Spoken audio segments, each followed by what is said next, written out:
Welcome back to News at Noon. I'm Shireen Mavandad, and this is KCAT TV 15. It is December 12th, and we're coming right back to you this year with more local, world, and national news. This is KCAT, the news channel located on the campus of Los Gatos High School. The News at Noon has always been directed, filmed, and executed by students, but this year the entire program is produced by LGHS student Thomas Madden. If you're an LGHS student and want to participate, please feel free to contact him at 408-355-0639. And now, on to the news. Congress narrowly averted a government shutdown on Thursday that appears to be on track to approve a massive $1.1 trillion government spending bill. Despite objections from conservatives and liberals, according to the New York Times, after a tumultuous day, the House passed the spending bill at a 219 to 206 vote. The Senate will agree to a 2-day extension of the current funding levels to give itself time to approve the House bill. The Senate will likely vote on the House bill on Friday, though that could be a slip. President Barack Obama is expected to sign it into law once it passes the Senate. The bill would keep most of the government running through the end of September, but only funds from the Department of Homeland Security through February, when Republicans have vowed to pass new restrictions on the agency responsible for carrying Obama's executive orders on immigration. The vote followed personal pleas from the White House officials, including Obama and Vice President Joe Biden, pressing congressional Democrats to advance the spending bill. White House Chief of Staff Dennis McDonough also urged Democrat lawmakers during a late Thursday caucus meeting to vote for the bill because they would lose much of their leverage on future spending bills, lawmakers and the meeting said. Los Gatos loves a parade, especially when the sun breaks through after several days of rain. According to the San Jose Mercury News, that's exactly what happened on December 6th as thousands of people streamed into the town for the 58th annual Los Gatos Children's Christmas and Holiday Parade. Although the day dawned dreary, it was sunny and warm when the parade stepped off at 11 a.m. Behind the scenes, kids were anxiously waiting their turn to join the festivities, including first-time participant Max Silverstein. He and his buddies from the PSA Royals Soccer Club sported red Royals hats and capes that were trimmed in fake fur. "I'm excited because we got to march in front of people," Max said. "Is this going to be televised?" Indeed, the parade was televised on KCAT TV 15, and it will be replayed on December 25th. And you can check that out at www.kcat.org for scheduling. While many parade participants hoofed it, trucks and cars were popular modes of transportation too. If there had been a Best Decorated Car award, it could easily have gone to that old Nissan Sentra that was covered with pie tins, a dryer vent, and a disco ball. "We made the car look like this for Burning Man," owner Victoria Ruff said. "We drive around on the holidays like the 4th of July and New Year's Eve. It's nice to drive down the street and make people smile." According to NBC Bay Area News, a group of protesters stormed Apple's campus Thursday, calling for a tech giant to help the service workers who keep its campus humming and make a better living. Rallied by United Service Workers West and Reverend Jesse Jackson, more than 100 people gathered at Apple's Cupertino headquarters to draw attention to the Valley's broad use of contract workers who carry out many tasks on corporate campuses but often make a fraction of what the tech workers do. During a brief but lively demonstration, protesters dressed up in plastic purple ponchos milled outside in the rain, breaking out frequently into call and response chants. The energy in the crowd mounted when Jackson arrived, directing the demonstrators to repeat after him word for word. "We marvel at the growth of high tech and biotech, but we are the foundation." After Jackson left for the airport, the protesters marched into an Apple building to deliver a petition signed by 20,000 people, which calls for the company to lead a charge for better working conditions for service workers in the Silicon Valley. Emboldened, the protesters crowded the lobby, chanting, "Yes, we can," and waved the sign reading, Apple dodges taxes, we pay the price, as Apple employees peer down onto the scene from the upper floors. After a few minutes, a screeching alarm ushered the protesters back out into the rain. We'll be right back with News at Noon after these short messages. I'm Shireen Mavandad. Honey, it's gonna be okay. It's dead. Maybe it's just that... It's dead.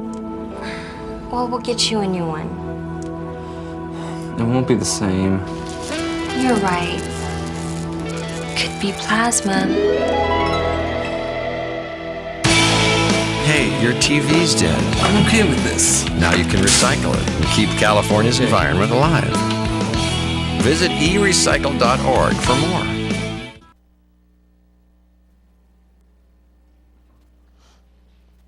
And we're back with KCAT TV 15. I'm Shireen Mavandad. According to CNN, President Obama plans to sign into law a bill that would impose sanctions on Venezuelan government officials responsible for human rights violations or violence against protesters who took part in anti-government demonstrations here this year. A White House spokesman said in Washington on Thursday.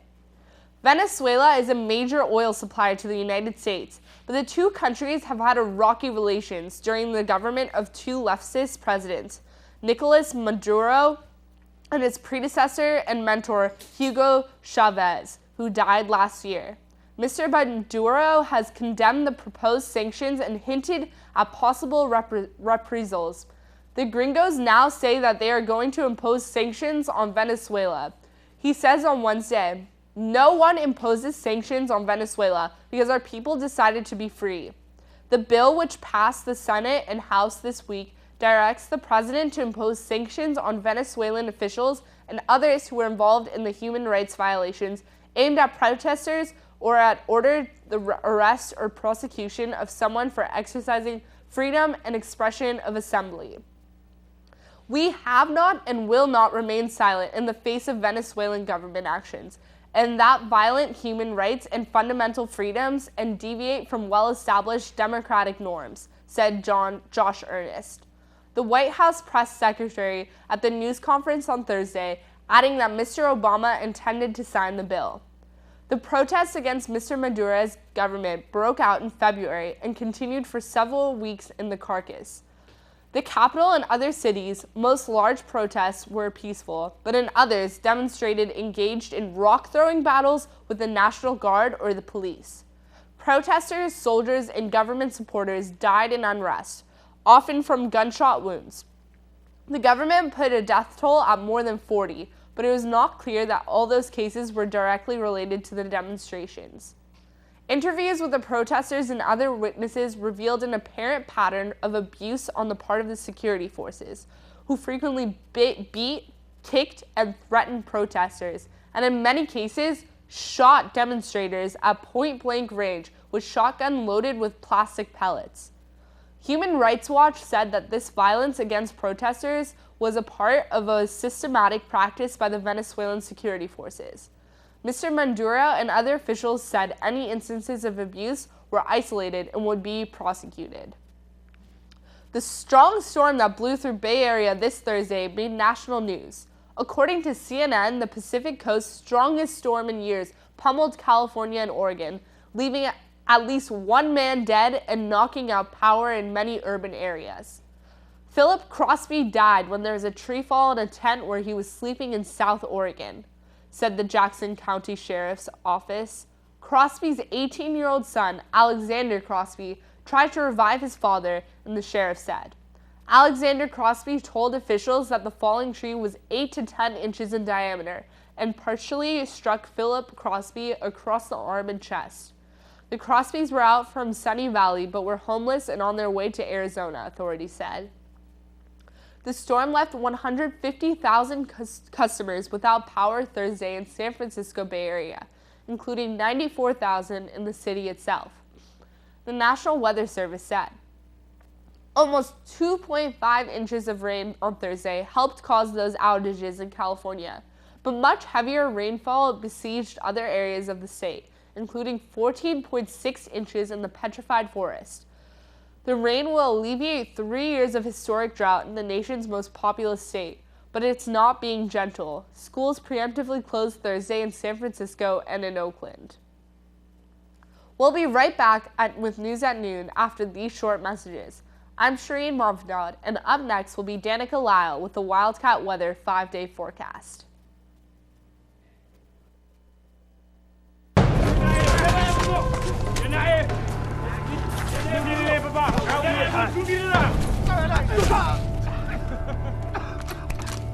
Hold it by James. Right. Welcome to my country, my friends. I am right. Really? Where do you think you are? I am right. I am right! Only rights you have here. Not rights I give you. Ready? 1, 2.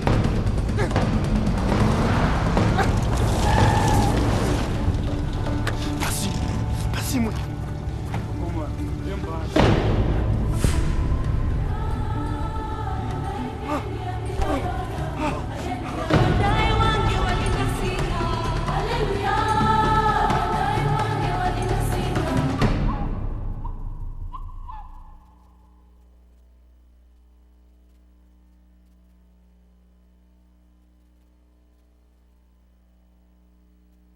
We've had a very rainy past few days, even with warnings posted from yesterday's storm, but most Bay Area residents make it as a sign of hope as the drought continues. The rain will again return periodically over the next week. Today we are having yet another rainy and chilly day with a high of 56 degrees and a low of 44. Winds will be from the north at 5 miles per hour. Over the weekend, clouds will clear up a bit, and we will have a break from the rain for mostly sunny skies on Saturday. Our high will be 56 degrees with a low of 44. On Sunday, the skies will remain partly cloudy, but the chill will continue. The high will be 58 and the low will be 48. Next week, we will begin with more rain on Monday. Such a consistent downpour of rain is definitely good with such a drought for the last 5 years, even if it may be inconvenient for the people with jobs that are primarily outdoors. The high will be at 54 and the low will be 47. And finally, on Tuesday, the rain will keep on pouring with a high of 54 and a low of 46. And that's all for our 5-day forecast. Thanks for watching. This will be the last news program for a few weeks, so have a Merry Christmas and a Happy New Year. I'm Danica Lyle, and this has been the News at Noon for KCAT TV 15. Have a pharagmatic Friday, Los Gatos.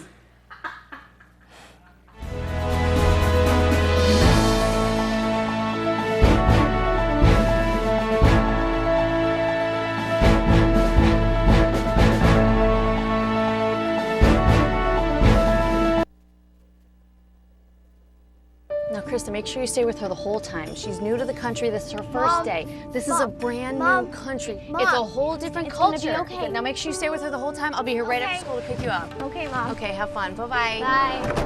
Ignore my mom. She's so annoying. She's totally freaking out about this whole thing. She freaks out about everything. She always does that. Ugh. Ignore my mom. So, you ready for your first day in the wicked castle of doom? I mean, like, seriously, it's so boring. I don't know how they could put us through this, like, every single day. How many schools do you have in your village? None.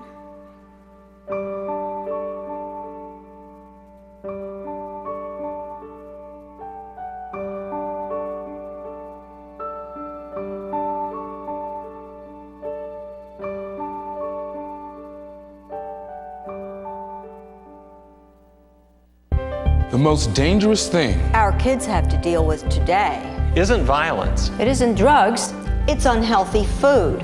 Too many of our kids are overweight.